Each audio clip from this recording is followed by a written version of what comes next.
Tonight, I'm very excited to welcome Nicole Cuffy to celebrate the release of O Sinners. Told in three seamlessly interwoven threads, O Sinners examines both longing and belonging. Ultimately, the novel asks, what is it that we seek from the people we admire and inevitably from one another? Nicole Cuffy is the author of Dances, long listed for the Carol Shields Prize for Fiction and the Penn Hemingway Award for Debut Novel. Cuffy has an MFA from the New School and is a lecturer at the University of Maryland and Georgetown University. Her chapbook, Atlas of the Body, won the Chautauqua Janus Prize and was a finalist for the Black River Chapbook competition. She lives in Washington, D.C. Cuffy will be in conversation with Glory Edim, a literary tastemaker, entrepreneur, and advocate for diverse voices in literature. In 2015, she founded Well Read Black Girl, an online platform and book club dedicated to celebrating the works of Black women authors. As an author herself, Edim has published best-selling anthologies and her recently published book, Gather Me. She's also the marketing director here at PNP. Please join me in welcoming to Politics and Prose, Nicole Cuffy and Glory Edim.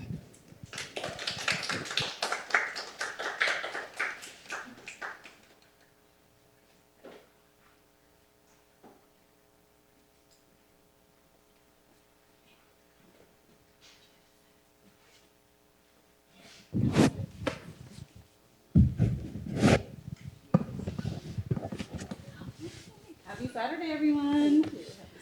Thank you for coming. Hi, Nicole. Hi. How are you feeling? I'm feeling good.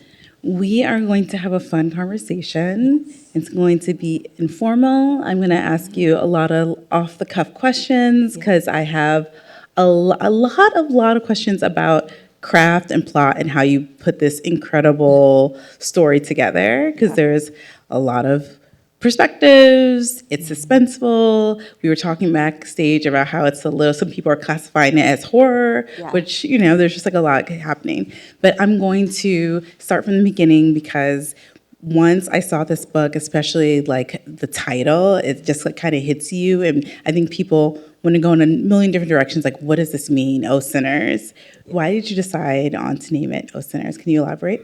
Yeah, so the title actually was inspired by a sort of traditional song called sometimes it's called Down to the River to Pray, sometimes it's called Down to the Valley to Pray.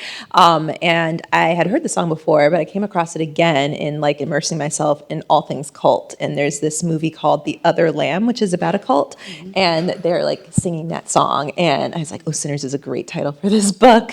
I liked the exclamation. I liked the sort of vague religious reference, like sinners exist in almost every major religion. So I just thought it was a really good fit. It is so captivating because, again, my first thought was a religious perspective. And so when I started reading and realized it was more about a cult, it did take me aback. Can we talk about just, O Sinners in general has a really distinctive atmosphere. Can you talk about how you crafted the setting for the novel? And was it something like, you just mentioned this film that you watched. Was it something that you were thinking about over time, or did you see a film? Or like what sparked the idea in the beginning?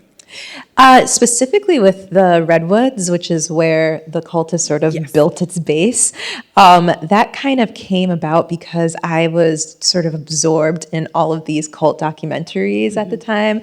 And one of the ones that was really inspirational to me and sort of pivotal in terms of forming the Nameless, the cult in the book, was a documentary on Netflix called Wild Wild Country. Oh, yes. Yes, Yes. Which is incredible. Everyone should watch it. But it also was really foundational for me in terms of like building this fictional cult up. And although it does not take place in the redwoods, it's just sort of the atmosphere, like this wide open space with lots of nature available, sort of spurred me to think about like, what do I want this atmosphere to look like? And I was just imagining like sort of this drenched environment, like kind of cold, kind of chilly, kind of misty. And so I'm thinking, Pacific Northwest. And then, of course, the presence of wolves in this book sort of narrows me down to specific areas in the United States.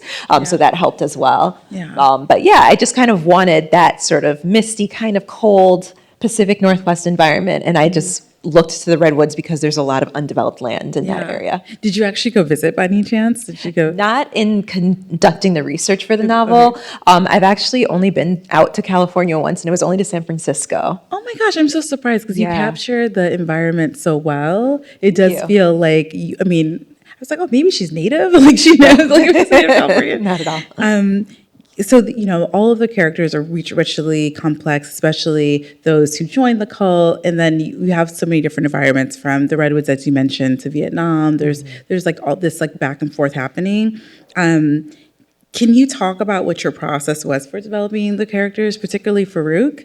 And because I feel like they have so much to offer that feels mysterious, yet suspenseful, and also feels authentic. That's the word I'm looking for. It just feels like very genuine. Can you talk about their character development? Yeah, I mean, so surprisingly, or maybe not, Faruq was like the last character that I developed. Yeah, the first one was actually Odo. Wow. Yeah, and he came about because this entire book started with me developing this really intense interest in researching the Vietnam War. Yes. And as I was researching the Vietnam War, I was focusing specifically on the experiences of Black soldiers, just because of the really interesting historical context of that war. I mean, it's the first war that was fought with a fully desegregated army, and at the same time that this war is being fought, we're sort of reaching a crescendo with the civil rights movement back in the United States. So there was a lot of aftermath that was being dealt with back here. And then one of the things that made the Vietnam War so unique was, among many things, the fact that oftentimes these really, really young soldiers who were drafted over didn't actually have a clear sense of what we were doing or what we were fighting for. And so as I was reading through these firsthand experiences of Black soldiers specifically, one of the common themes that I was seeing was this sense of anger, and this sense of being sent to the front lines as fodder to basically, Black soldiers were dying and disproportionately to their white counterparts, and we're very aware of it at the time. So there was this sense of chaos that was happening during that war. And so one of the central questions sort of that pushes this book forward is, what does rage do to somebody? Like, what can it do? How does it transform you? Can it sort of psychologically mutilate you? And that's kind of how Odo forms. So once he kind of came together, that was where the springboard off of which I started to develop Faruq's character, who in a lot of ways has a lot of similarities to Odo, is also really disenfranchised, just in a different marginalized group than Odo is, in a different historical context, but still a quite significant one. He's responding to the trauma that he is a victim of as a result of 9/11 and being a Muslim American. But also in many ways is Odo's opposite, in that whereas Odo responds to his trauma with rage that he enacts through his machinations in the cult, Faruq responds to his trauma with self-flagellation, really. We see that in his very intense running routine. Can you talk more about just the structure of the book? Because there's parts where you have like Instagram posts, and then you have like different, which feels like scenes, like, throughout like plays. Why was that so central to the novel, and especially for those who haven't read it? Like, hold on 1 second. Is there something? Oh, my apologies. Sorry, technical difficulties. We're gonna figure it out. Okay, thank you. Oh yeah, apologies about that. So I'm going to repeat the question. We just spoke about how the characters developed, and I want to talk about the structure of the book, because how you structure it just moves the plot along so nicely, and then it almost feels like these Easter eggs, how you have these different moments. What was the reasoning behind that? Because as I was reading it, you could have kept it first person, it could have like moved in a different way, but you decided to really give each character their own like lane in a way. Yeah, so the structure kind of happened because there was just a lot that I wanted to do in this book. So each of those sections kind of is my vehicle for doing the things that I wanted to do in this book. So there are three sort of main sections that I wove together. We have the present action, which is the today sections, as well as the 1969 to 1970 sections, which take place during the Vietnam War and follow these 4 Black soldiers fighting in Vietnam. And then there is a documentary script, which sort of covers the cult's conflict Yes. with a small church in Texas. And then there also are these Instagram posts that are inserted throughout. So the Instagram posts, I'll start there. The Instagram posts, I just kind of wanted to root this in modern day. And I thought, if I were going to run a cult, how would I make it attractive? And I think the way that I would do it is run like a really, really good social media campaign. Oh, so are you our future cult leader? Is that what's happening, Nicole? The scary thing is in writing this book and researching cults and like the structure of religion, like the nameless religion, I literally figured out what are like the 8 components that make up every major religion and wrote out this religion in my notebook. Wow. And in learning how to do that, like I've been joking about this, but I'm kind of half serious. If I were more charismatic, I think I could do this. Oh my goodness. Yeah, I think I could lead a cult. I am convinced from your writing, yes. It's scarily not that hard. But yeah, I mean, it was just kind of really interesting that, as I was thinking of like, I also followed, not necessarily cults, but like large churches on social media and kind of like watched what they were doing. It kind of messed up my algorithm for a while there, but I probably should have made a stealth account, but I didn't. But yeah, and so as I was sort of watching what these like big, flashy churches were doing, especially the ones that are attracting celebrities and Gen Z, I was kind of paying attention to what they were doing on social media, and that's what I was kind of mimicking as through these Instagram posts with the cult. And I chose Instagram because it would have been really hard for me to describe like a TikTok or something like that. And then in the Vietnam section, there what I wanted to do, I guess this is where there's like a little bit of suspense or mystery in the book, is that what I really wanted to highlight is that any one of these 4 soldiers could be psychologically mutilated enough to become Odo, the cult leader.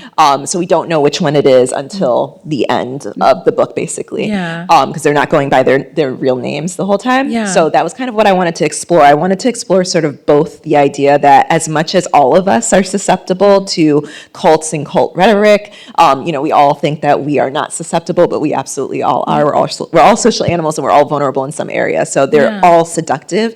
But I also wanted to explore the idea that any one of us could kind of slip into the other position and sort of be pushing a rhetoric or an ideology that could be harmful or manipulative or seductive in destructive ways to other people.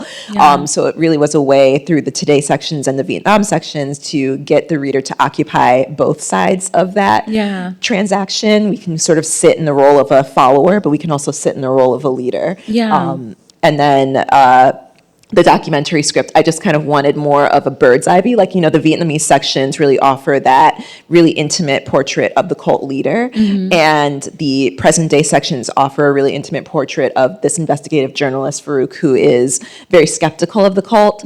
So these are really like sort of intimate and very biased perspectives. So I also kind of wanted a bird's eye view so that I could talk about some of the other questions that I'm playing with in the center of this text, like what is the difference between a cult and a religion? What are the things that draw people to either of those types of organizations? And that's what I'm really doing in those documentary sections. It offers more of a bird's eye view. No, and it's brilliant because, I mean, the first thing I thought was like, oh my gosh, what was the process like with your editor? Like I could just see the questions and the margins with certain things, because there is sometimes a fear that like, oh, perhaps like it might go over the reader's head or they might not, understand, but the reality is it is so intriguing and it keeps you captivated. Those parts like gave me pause, and it also wanted me to like go do more research from a Black cultural perspective. I kept thinking there's not a lot of cult leaders that are African American. There's like the case out of Texas that was so that also I'm forgetting his name right now, but that was also interesting too, that this idea that this a Black person could be a cult leader and what that means and what that represents, In terms of, let me pull up my question. How would you describe your writing style, and how do you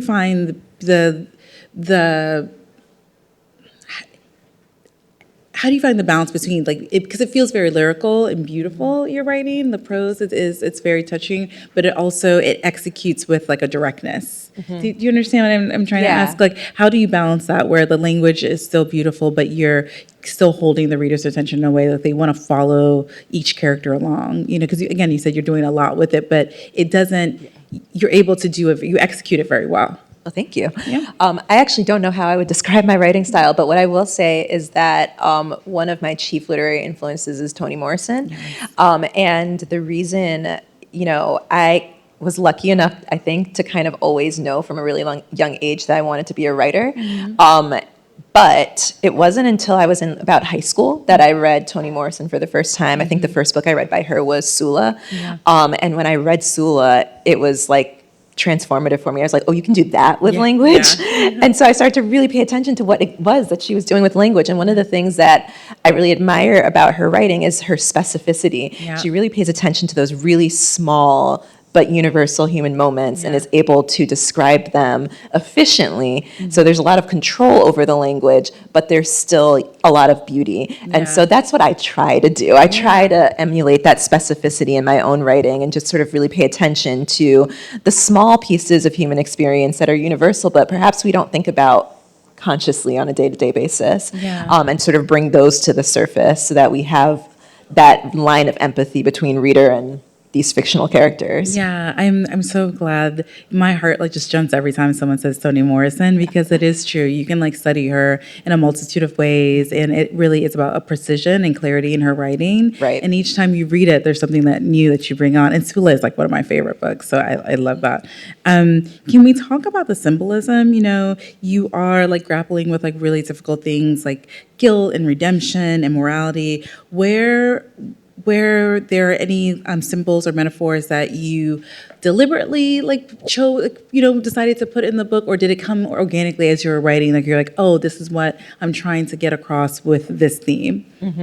Yeah, I would say that there probably are some deliberate symbols in there, like specifically the wolf is a big one. That was there really early on in the process of sort of outlining this novel. I knew that I wanted to work with that metaphorically and symbolically.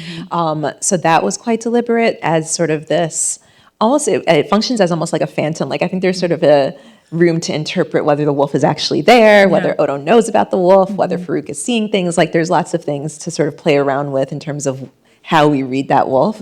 But for me, it was sort of this symbol of Faruq's emotional journey while he's out there in the redwoods with this cult, sort of being seduced by the cult despite his skepticism.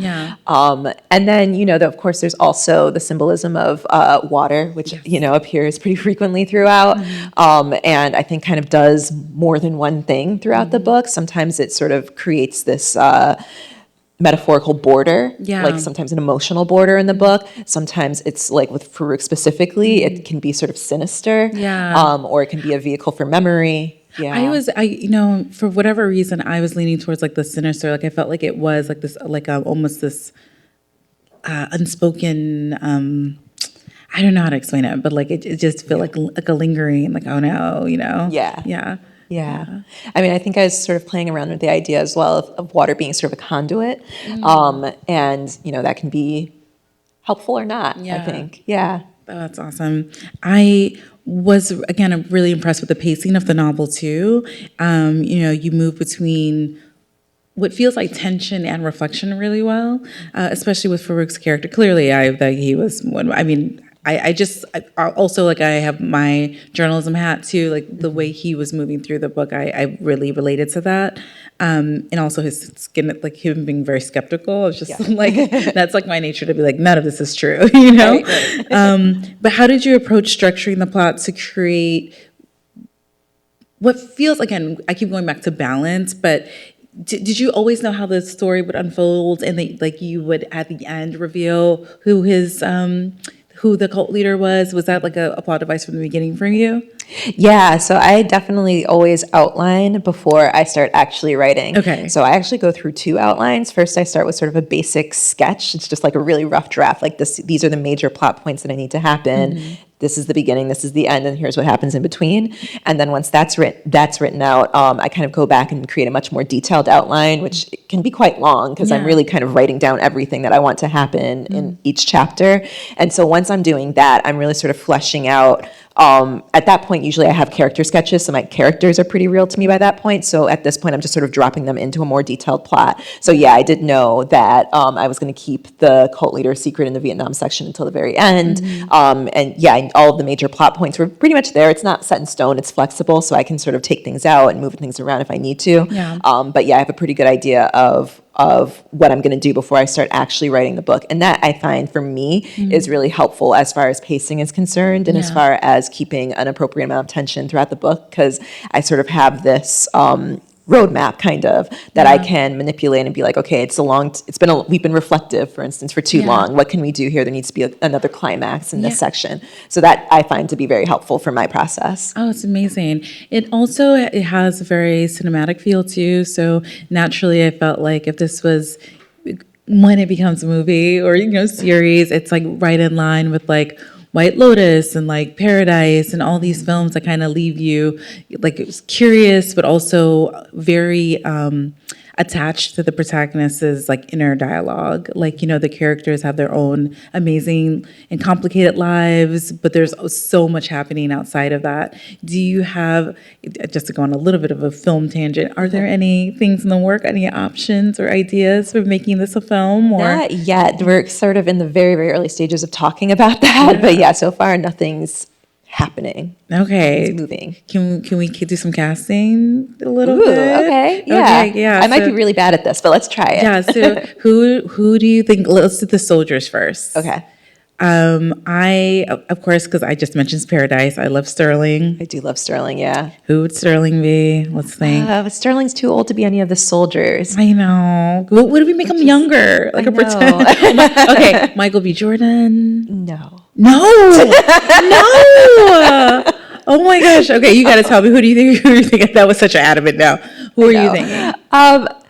Oh man, I'm trying to think. Yeah, see, I'm so bad at knowing actors' names. Let me think if I can think of somebody who's been in something that I like. I feel like all the actors I know are too old to play any of the soldiers, though. I know. And I can't think of any young ones. Because they're like 18 to 19, you know? There's if anyone watched the Perfect Find with Tia Williams, did you watch that film? There's a young man in there that plays Gabriel Union. What's his Keith Powers? Okay. I'm gonna Google this and send it to you. Keith Powers. I know that name. I just can't picture a face. Yes. He could work. He's a young. You know, I wonder if Sterling would make a good Odo. He's too young, but Odo looks young. Yes. Because when I was like putting Odo together, you know who I was picturing actually? Ooh. I was picturing Marvin Gaye. Oh my gosh, that's amazing. Yeah. Also, Marvin Gaye would be a great cult leader. Yeah. Yeah, he would. I would follow him anywhere. That's a good one. Yeah. Oh, yeah. Okay. Right. We'll keep thinking on this. Okay. And then I know this is different for casting, but I want to just throw Pedro Pascal in the mix somehow. Oh, Pedro Pascal. Oh, yeah. Okay. Who could he be? I don't know. He could be like the archivist. It's like a small character, but I think he would. Yeah. Okay, there you go. Right. Okay. I just love him as a person. I'm like, I feel like he needs to be in this film. Okay, it's happening. Let me go back to my question. So, can we talk about how you use the element of surprise? Because we clearly at the end, when everyone is done reading and you have to reveal where. Because you kind of do that in dances too. You have that kind of the moment where you're learning about their character. Like you have that something about your writing style leads towards this a surprise element. Mm-hmm. Is that intentional, or is it something that you feel? You just mentioned you do your very complicated plot and you have your outlines, but is that what you want your readers to feel? Like this kind of I gotcha. It's funny because when you said dances, I was like, what did I surprise people with in dances? And then I thought about it, and I remembered. Yeah. I don't think I did that super intentionally, but I think it was one of those things in dances specifically where I was like, this isn't really a surprise, but if it's surprising, that's okay with me. Yeah. But in this book, I really did attempt to surprise the reader with the reveal of who Odo is out of those 4 Vietnam War soldiers. And because it was kind of the first time I'd attempted to do that intentionally, I was really nervous that I was not doing it well. So every time I hear somebody who's read all the way through and kind of says, like, I had no idea, I thought it was this one, I'm like, oh, really? Okay. Because for me, it feels really obvious. Oh my gosh, because you're the writer. I know. Everyone I know. else is like, come on, look, yeah. It is like. Also, shout out to the audiobook. The audiobook is great too. I haven't listened to it, but Oh I my did get gosh. to listen to the samples of the narrator, so I'm It's excited. so good. Like there's, I love when a book can go in so many different mediums. When you listen to it, when you see it on film, there is just like, and it just captures the essence of it. Yeah. So excellent job. They do a really excellent job. It's great. I want to talk about. You mentioned it earlier, how the central question, like what's the difference between religion and a cult, And Yeah. can you talk about how the characters' journeys like really reflect like the broader social themes around society and how there is like this progression of people wanting to be vulnerable, but looking for belonging and then becoming victims of that belonging, and they're not able to use their discernment.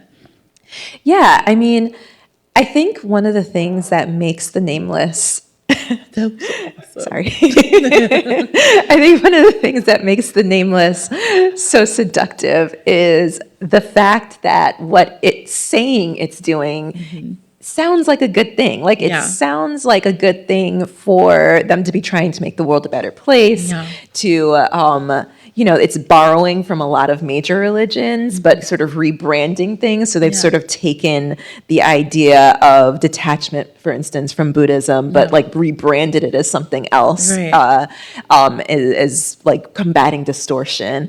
They've sort of taken the structure of the Ten Commandments from Christianity, but rebranded them as the 18 Utterances. And it sort of is a way of taking this material that in this modern world people are rightly critical of, but rebranding it in a much more attractive package for the modern world. And then, they've got this compound out in the redwoods where they're self-sustaining. They grow their own food. They have this big plot of land. Everyone's living in harmoniously, seemingly. Like that kind of sounds nice to me too. So it's like, a way of highlighting the seduction of organization, of franchise even.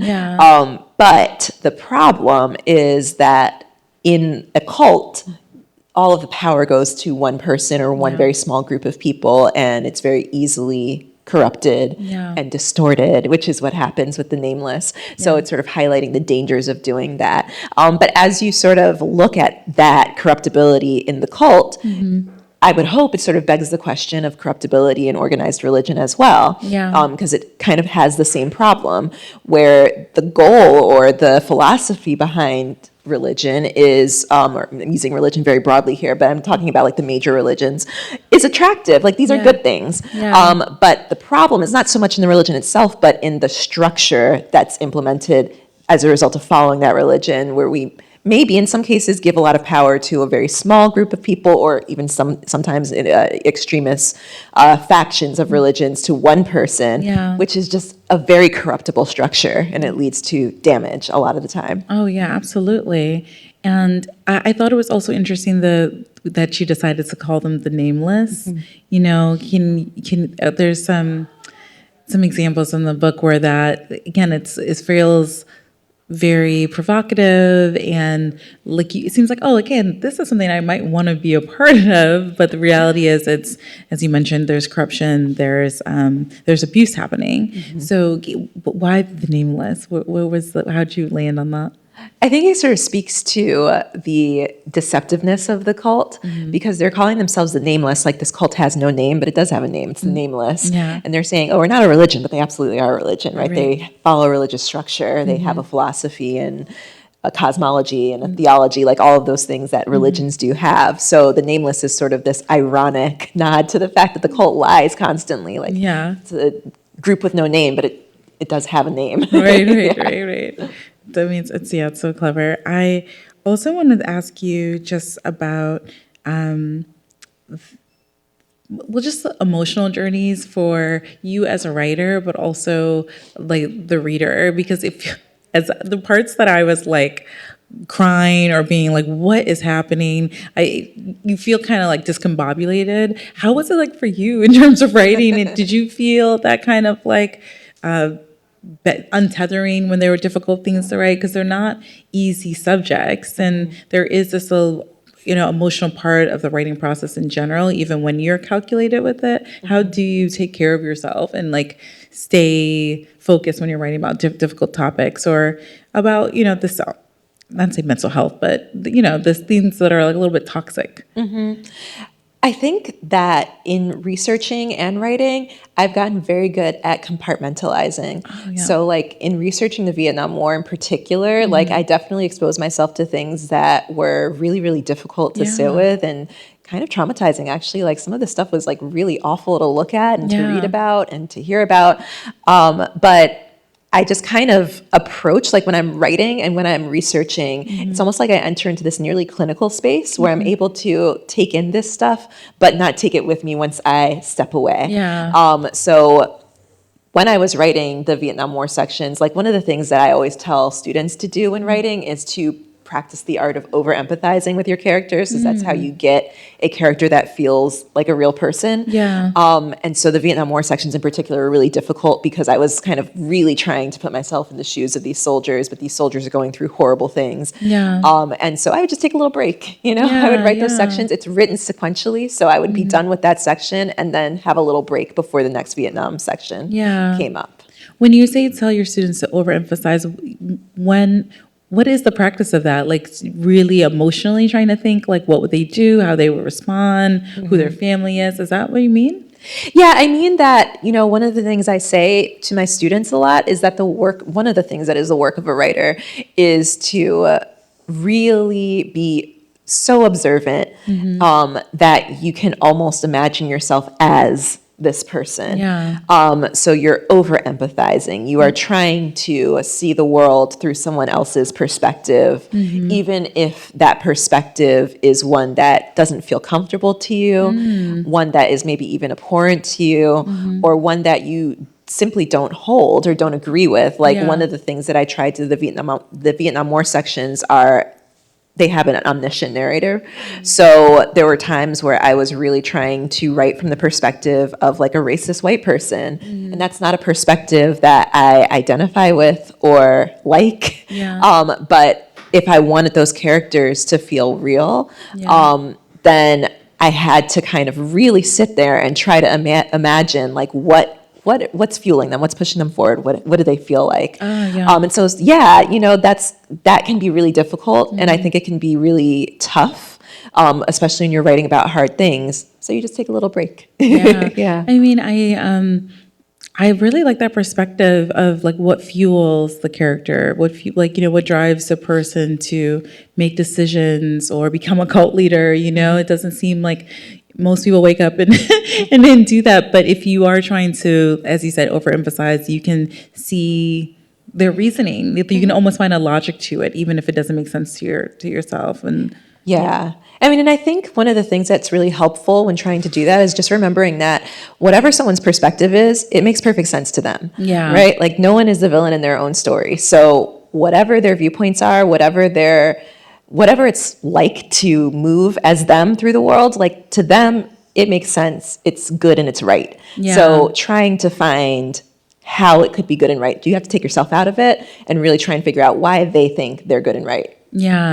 Wow, these are wise words outside of this book and for the world in general right now, because it does feel like how we're moving through the world or reading things. Because you're right, and most people are coming from a place where they think they're making the right decisions for whatever reason. So it does make sense to have that kind of self-compassion and generosity of thought. I also want to talk about, what was for you, what was the most challenging conflict to write or to put into place? It seems like you are very clear-headed and know how to execute through plot and the story devices, but was there a hard part for you at all? Like when you were doing this that felt like, okay, like this is giving me pause. I'm not sure what direction to go in. Or was there anything left on the cutting room floor that didn't make the book? I think one of the hardest things to sort of navigate was Faruq's sort of push and pull with the cult. Oh, okay. I think in earlier drafts, the cult actually looked too nice. Like it wasn't sinister enough. And so I had to kind of go back and sort of figure out what was going on with me, that I was making this cult look so good. And, you know, really making sure that there were things in there that were objectively worth criticizing about this cult, without it being like a Jonestown situation. I didn't want to do that either. So really sort of balancing the conflict, both internal and external, between Faruq and Odo as representative of this larger conflict between the cult and the world around it was really tricky. With the cult perspective too, by any chance, have you watched Yellow Jackets? Have you been? I have heard so much about this show and I have not seen it yet. Oh, you gotta watch Yellow Jackets. It's so good. There's some culty parts to it. What do you think is our like cultural obsession with cults in general? Well, I think it's sort of related to our cultural obsession with anything that is sort of abnormal. We always want to get to the why. And I think that our obsession with cults in particular comes from a couple of things. I think it comes from this sort of anxiety about like what a cult is doing in our larger society, but also this sense of exceptionalism. I think sometimes we consume cult media because we have this idea that whatever's going on with us, at least we haven't joined a cult, right? I mean, I think about like there's a new, I don't know if it's out yet, but there's like a new Manson show coming out. And when I saw it being advertised, I was like, again, we're telling this story? Like, we got to stop talking about Charles Manson. But I think the reason that we keep talking about him is because he sort of represents this worst case scenario as far as what humans are capable of. And there's this it's a morbid fascination, but there's this fascination with that. And I think what it is, it's almost like a drug. What we're seeking is the why, right? Like we're trying to figure out why would somebody follow somebody to these extremes. But one of the things that I discovered when I was doing this research is that we keep getting the answer. It's just not satisfying. And so we kind of keep seeking a different answer. You're not going to get it. So it's like this, I don't know. It's like we're hungry ghosts for this thing. We're going to keep consuming this cult media, seeking something that satisfies us or satiates us, but we're not going to get it because it's not satisfying. It's sort of like when you ask yourself, like, why would somebody be a serial killer? We have the answer. It's just not satisfying because you're not a serial killer. It's so like, it's just, I think that's why. I mean, it is a thing. I agree with you where it's like, you know, my life might be bad, but I didn't join a cult. Right. Like that could be like the takeaway for 2025. I'm also want to give, we're almost at about time, but I want to give space to folks in the audience. If you have any questions, comments, encouragement, feel free to raise your hand and we'll help bring a mic over. Hi. I was interested, you were talking about you do a detailed outline. Because you've got 3 storylines, did you diagram so that you knew the intersection of those 3 stories? I did, yes. I actually sort of drew out the plot and what it would look like before I did that detailed outline, and then I just kind of went chapter by chapter when outlining. That's a great question. Anyone else? She has a question. Christine, sorry. She has a question. Girl. Hi, I know you mentioned that you're a fan of Toni Morrison, and you were saying that, you know, people had their thoughts on who the leader was. What is your thought process of not leaving that open-ended and ultimately revealing it at the end, kind of like how Toni did in Paradise? So I think for me, I really wanted the experience for the reader of trying to figure out which one was the cult leader to highlight the fact that any of the 4 could be the cult leader, but then ultimately coming down on it's this guy. I think it would have felt really unsatisfying to not answer that question at the end of the book, or at some point in the book. And also, I kind of liked the idea of it being one that you maybe didn't expect in the first place. Because again, it really highlights the idea that it could have been any of them. Any of them could have been that angry or that traumatized after their experience in the war.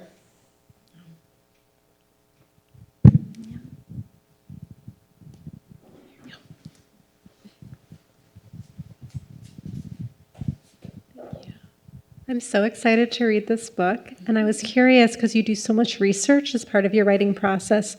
What's the most interesting thing that you learned about cults after doing so much research on them? I think the most interesting thing that I learned about cults was that there are so many different types of cults. That's why I keep sort of talking about this idea of exceptionalism, that we all sort of think that we're not susceptible to cults, when in fact we probably all have had some contact with something that was kind of culty at some point.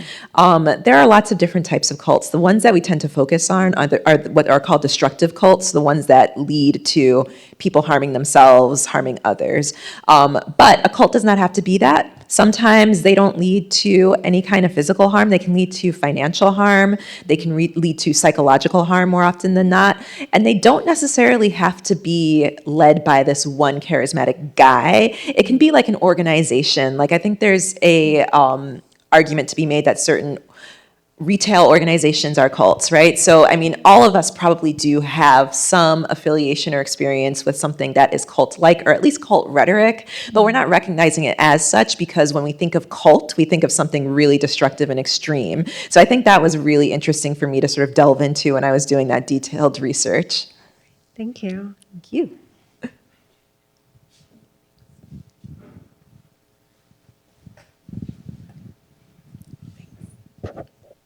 Hi. Hi. So your first book, I know, had to deal with a ballerina. So when I heard their second book had to deal with cults, it seems like a 180. So, so I guess are there any parallels between the two, or what was it that said this should be my second book? What compelled you to write this one? I guess after Dances. I guess I'm maybe an eclectic author. O Sinners is not the second book that I've written. It's more like maybe the sixth. Dances was not the first book that I wrote. No, I'm not, this is not corrective. I'm just saying there's novels out there that I've written that are all sort of diverse. I wrote one about an encounter with a gang in Chicago. I've written a book about the Great Depression in upstate New York. So I think I'm just eclectic. I like doing deep dives. I like that immersive experience of research, and I I guess have broad-ranging research ideas. So there wasn't a smooth line between writing Dances and writing O Sinners. One didn't necessarily lead into the other. But I will say that with Dances, what sort of started that book was a craving for immersing myself in the ballet world. And what started my interest in this book was similarly a craving for immersing myself in the historical world of the Vietnam War. So I think maybe that's the common thread, is where I want to immerse myself next. But I do think, that being said, I do think that you could draw some parallels between the ballet world and the occult. I do think you could. Especially if you look at the ballet world in in the United States in the 1940s to the 1960s when Balanchine was king. It was kind of cult, yeah, and it still kind of is, yeah. What are you going to be immersing yourself in next? So the next thing is about music. And actually, now that I've said all that, there is a smooth line between O Sinners and my next book, which was very much driven by music. So a lot of the writing of this book was done with the music of the late 60s and early 70s in the background. And that sort of led me into exploring the folk revival scene, as well as the blues of the 1960s through the 1970s, which is what the next book is focusing on. Can we have a Richie Havens character? I would love that. I love Richie Havens. Put him in there. Well, does anyone else have any other questions? Oh, yes. Okay. Yeah. Okay, so this could be a general question about crafting storytelling in terms of the window of time in the character's life that you want to showcase for the reader. So I understand it from like the Vietnam window, why you would choose that time. I'm curious why you picked this period in Odo's life specifically. And I say that because there's other aspects in the story where we see, you know, the documentary footage where Odo and the Nameless are in Texas, and then you even see some archival footage for when, I want to say, when he's generating the Nameless in New York, if I'm not mistaken. So why did you pick this particular time? Because like Odo seems like such an interesting character, and I felt reading the story there could be so many different periods of time which we could see, I guess, that vantage point. So why this time in particular? I think I focused on this time in particular because it's a time that we're living in. And one of the things that I wanted to highlight was the susceptibility of all of us to be seduced by a cult. And so if I wanted to do that, I really wanted to ground it in the modern world, which is where my reader is. So it really is just that. That's great. I suppose more specifically, where he is in his journey with the Nameless. So it could be modern, but he could just be forming the Nameless, right? Does that make I see sense? what you mean, So yeah. why in this stage of his formation of the cult? I think because there would be no need to investigate it if it were still sort of forming. A cult does not really get attention until it's a cult. So Faruq wouldn't be there if the Nameless was still sort of like forming, not in the capacity that he is. For a full Netflix expose, you need that. It's got to be established. I just had a question. I write some music, and they say that you should write things that you know. Do you feel that's the same is true when you write a book, that you have to, something you know, or do you find that you can like get outside yourself and write about some of those things? Basically, have you been in a cult? No, I'm joking. I mean, I think yes and no, right? I mean, I think people often look for the autobiography in fiction, but I think that can be quite limiting depending on how you are sort of thinking about that. If we're talking about like emotional experience or emotional perspective, then yeah, absolutely. The best way to make those characters feel real is to try to occupy those emotional spaces. And if you don't know those emotional spaces, it's really difficult to occupy them. But I would caution anyone to be careful about being too concrete about that. So I would say that if you have a human experience, then you have a perspective that you can write from.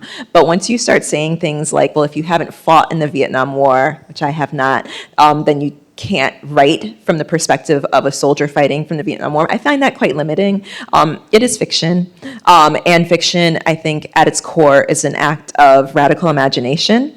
And it sort of ties to what I was talking about earlier with the over-empathizing. Yeah. So that sort of superpower of writers to really try to occupy somebody else's perspective while also removing their own perspective.